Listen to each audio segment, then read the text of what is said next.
That's me. Oh, thank you.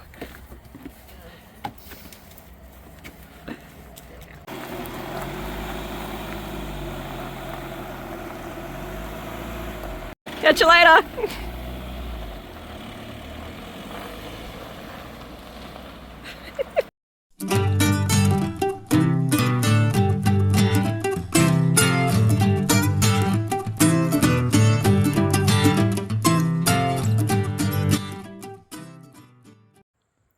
G'day, it's Rachel here from Bush Edge Homesteading Australia, and I'm going to put this heavy box down that just got delivered to us.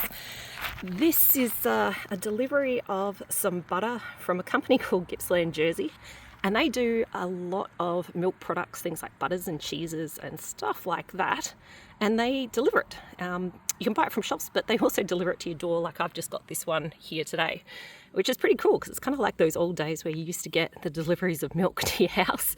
And yeah, actually back in the day, I used to be one of the people, or one of the young kids that used to run milk to houses on the back of the milk truck going Milko. So this is kind of like a bit of a flashback to those days where you could get milk and other kind of dairy products delivered to your house. Today I've just ordered some cheese, and I also got some bulk butter as well. And what I'm going to do is I'm going to take this box inside. We'll open this up inside together, and then I'm probably just going to pop it in the fridge for now because I am actually not able to deal with this right this second that it's been delivered. So what I'm going to do is pop it in the fridge, and then over the weekend what I'm going to do is break this down, and I'll show you how I freeze it. And that means that I always have some yummy blocks of butter on hand. So yeah, let's get this box inside. So here's the box, and let's open that up together. Oh, they've sealed it up super duper well.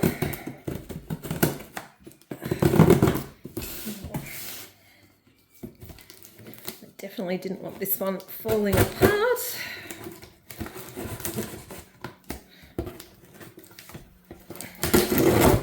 There we go. Okay. Ooh. So we've got this one here. And this was the main thing that I was doing my order for, and what I wanted to show you guys in terms of like how I preserve with the bigger blocks of butter. This one here is the lightly salted butter that they do. And they do a couple of different ones. There's like a salted and an unsalted. And their butters, actually I should point out, are cultured butters as well. And that's one of the things I really like about them, because that kind of cultured flavour kind of gives this extra little bit of a tang and deliciousness when you're eating your butters. And yeah, I really, really like this brand. So it's going to be really good to get that back in my freezer. And that way I've got it on hand, you know, for quite a while, because it will take us a little while to get through all of that. So on the weekend, I will show you how we'll break this up and how I kind of store it in the freezer so that it will actually last the distance. Yay! So happy to have that back. Yeah, there is a couple of other little bits and bobs that I got as well. So I did order this cheese wheel.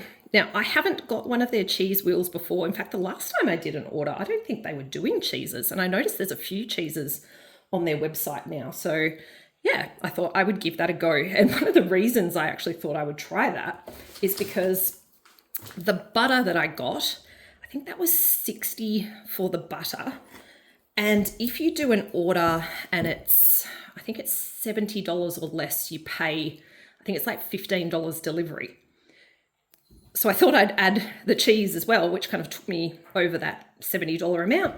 And that meant that the delivery was free. So yeah, if you're kind of at that level where you kind of, you know, about to pay for delivery or not for delivery, sometimes it's actually worth your while just to add a couple of items, because then your delivery is free and you get some extra stuff, which is cool. So looking forward to trying that. And I think they've actually popped a couple of little extra things in here for me, which is absolutely lovely of them.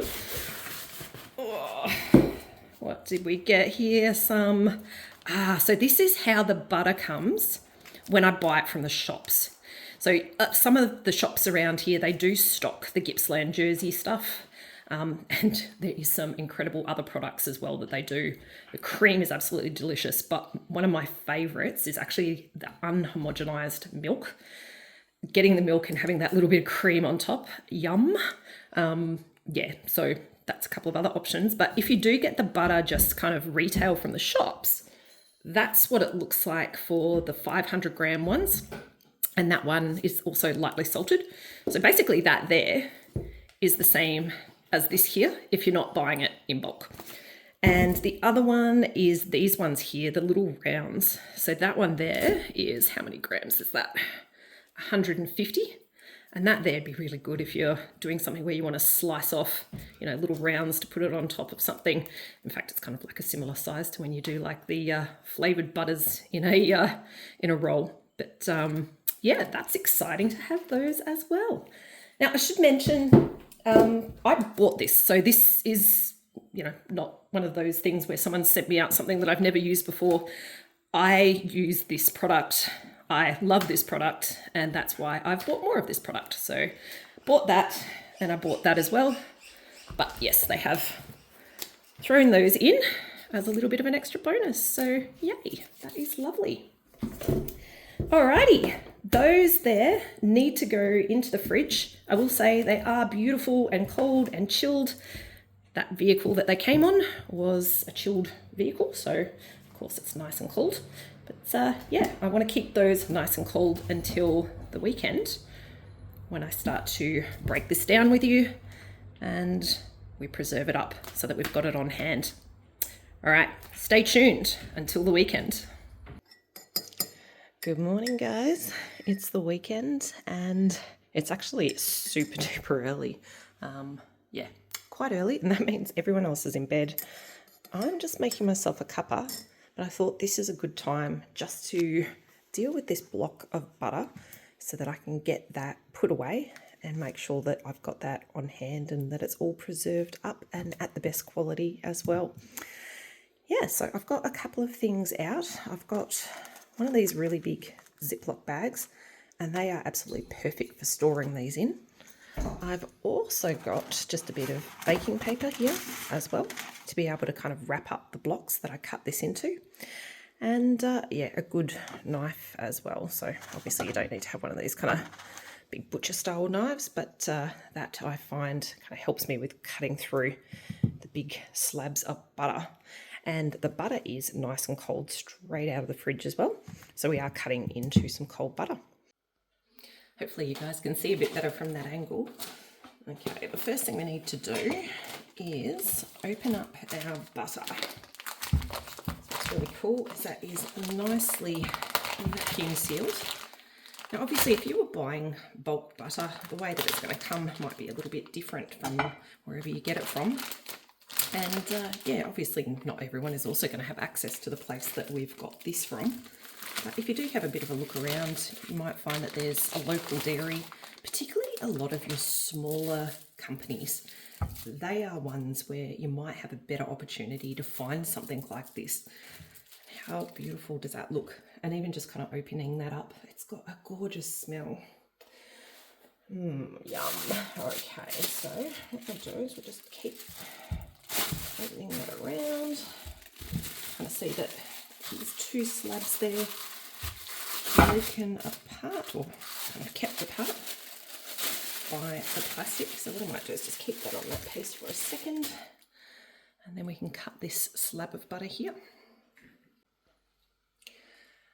In cutting this up, I want to get it into portions that make sense for me and what I and the family would actually use. And we tend to not use the really big kind of 500 gram blocks of butter. More so we use like about the 250 gram ones. So what that means is it makes a bit more sense for us to cut them about this kind of size here and kind of portion them up and put them in the freezer at that size. So let's chop those. Hopefully you get a bit of a cleaner cut than me when you do this, but as you know, I'm never perfect with these things in the kitchen, and you know, it's got a little bit of the loose butter on it. It's not the end of the world because it's going to be wrapped up together anyway, and of course we're going to use it anyway. Okay, I reckon one more about there. Get that one out of the way so I can make the cut. There we go. So remember, that is nice cold butter, so it is a bit firm to make those cuts. Just get that little bit off there. And I'm going to pop those to the side, and I'm going to cut this one next. And then once they're all cut, that's when I am going to wrap these up. Now, I know when they do this sort of stuff in the factories, you get a much cleaner cut than what I'm doing here, but again, doing it at home, and this honestly works beautifully for what we need for our purposes. I'm sure there's some kind of tool that you could use to do this with cleaner cuts, but hey, we're using this for ourselves at home. So we'll just take a bit of baking paper like that, and I'll just grab one of the bits of butter, and it's really just as simple as kind of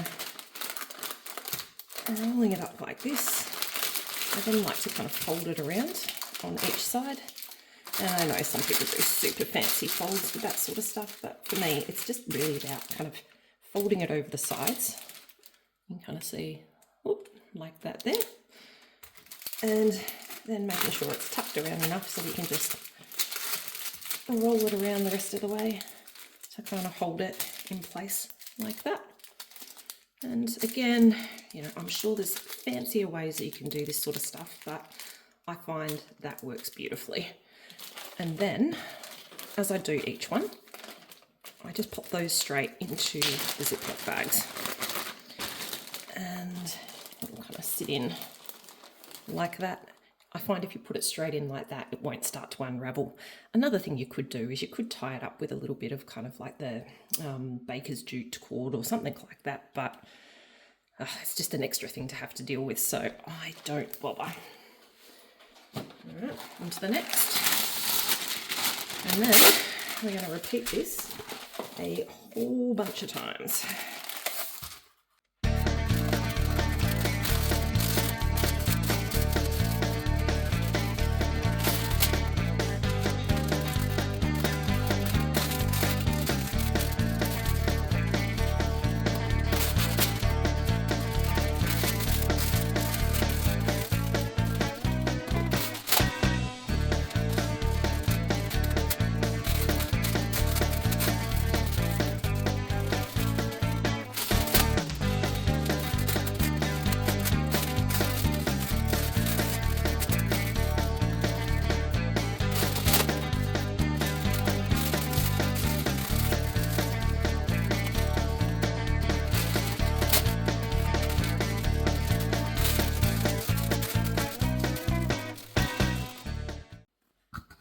And Murphy's Law for the very last one. Of course, I've had to go get some new baking paper. There we go.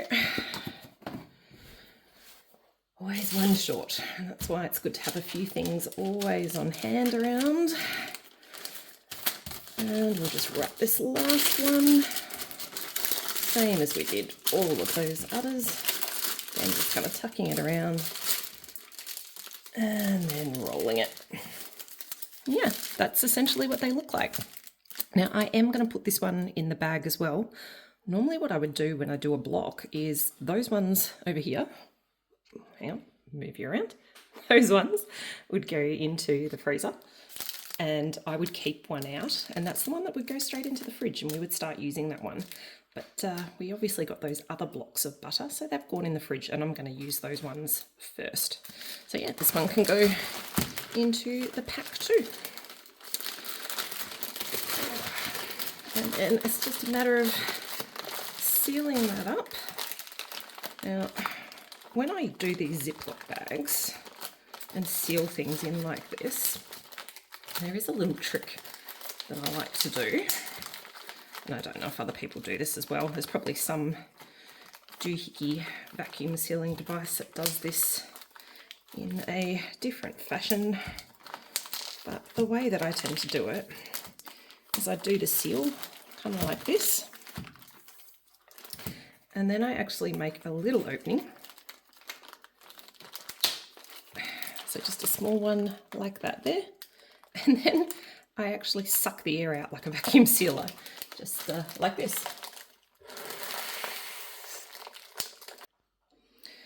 Now all up this morning we've got, what do we got? 2, 4, 6, 8, 10 blocks. So it'll be approximately 200 grams each with those ones. And that whole pack will go straight in the freezer. As I want to use them, I'll pull them out. And when I pull them out, I pop them straight into the fridge, and then I just use them from the fridge.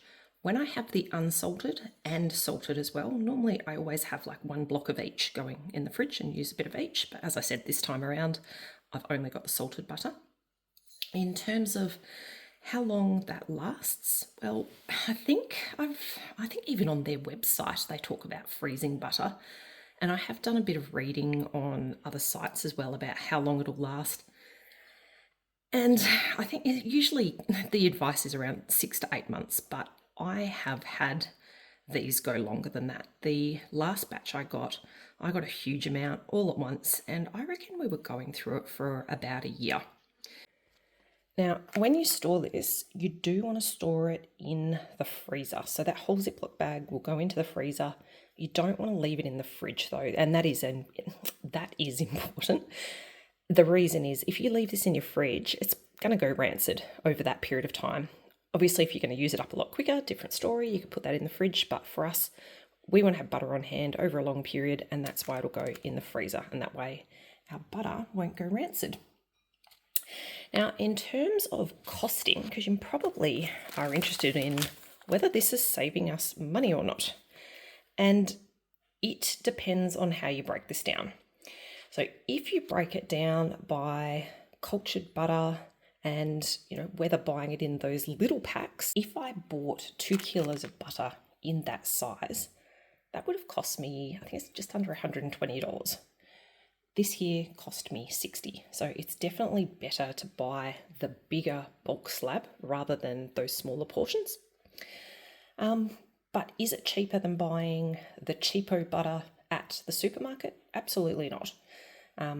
If I got the home brand from like a Coles or a Woolies or somewhere like that, I think you'd only be spending probably, I think I worked it out, it was like $30-something.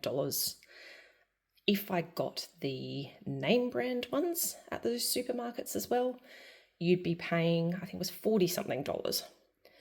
But those ones aren't a beautiful cultured butter like these ones here. So if you jump online and you have a look at the pricing of cultured butters, buying it like this is a lot cheaper. So it really comes down to value as opposed to cheap. And for me, getting it like this, breaking it down myself, it's good value because I'm getting a good quality butter at a good price. So that's probably an important thing to keep in mind. And the other thing in terms of value is it's getting it from a source where I know it's doing the right thing by farmers. And I'm sure anybody in Australia at the moment, you know that there is a lot about farmers kind of getting a bit screwed over and not getting a fair price for their product. This company, one of their main things with their ethos is about farmers getting a good price for their product. So yeah, that to me is of value as well. So there's our butter, and here's my coffee over here. I reckon what I'm going to do now is pop that into the freezer where I'm going to store that up. So I've got it on hand for whenever I want a nice quality butter. And then because it is nice and early, I'm going to go sit down. I'm going to keep drinking my coffee, and then we'll start our Sunday. As always, guys, thanks a bunch for joining, and catch you later. Oh goodness, now for the hard part, finding somewhere to put this in the freezer.